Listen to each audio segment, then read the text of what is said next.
Gjykata e Tiranës ka caktuar masën e sigurimit arrest në burg për 8 të arrestuarit për shitblerje e armësh. Trupa gjykuese ka pranuar kërkesën e prokurorisë së Tiranës për masat e sigurimit, ku në qeli do të qëndrojnë Emirel Tusha, Leandro Haxhiaj, Fabricio Berberi, Ricardo Hajdaraj, Fisar Murati, Kevin Farruku, Geraldo Muraj, Adriano Shehu.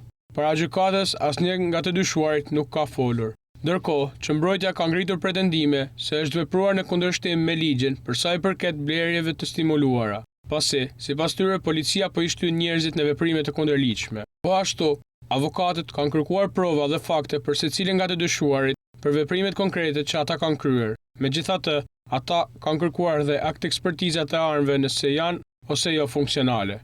Mbrojtja i ka kërkuar gjykatës që të cilësojnë të paligjshëm arrestimin. Ata i kanë kërkuar gjykatës që të mbajë edhe parasysh fakti që të dyshuarit nuk kanë precedent të mëparshëm penal. Ndërkohë, organi i akuzës ka vënë në dispozicion të gjykatës akt ekspertimet e kryera për armët që janë kapur më herët edhe kur është bërë ndalimi e Altin Pajazitit dhe Kadri Prushit, ku njëra nga armët rezulton jashtë funksionit.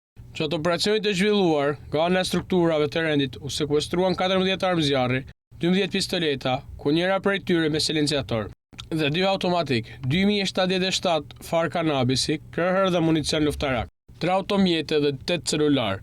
Grupi i trafikimit të armëve nga Kosova drejt Shqipërisë u godit pas një hetimi 5 mujor nga antitrafiqet e Tiranës. Operacioni koduar Puzzle çojnë në pranga në total 10 anëtar të grupit të trafikut të armëve. 8 të rinj u arrestuan në 30 maj, ndërsa 2 të tjerë ishin arrestuar në kuadër të këtij hetimi me datën 1 prill.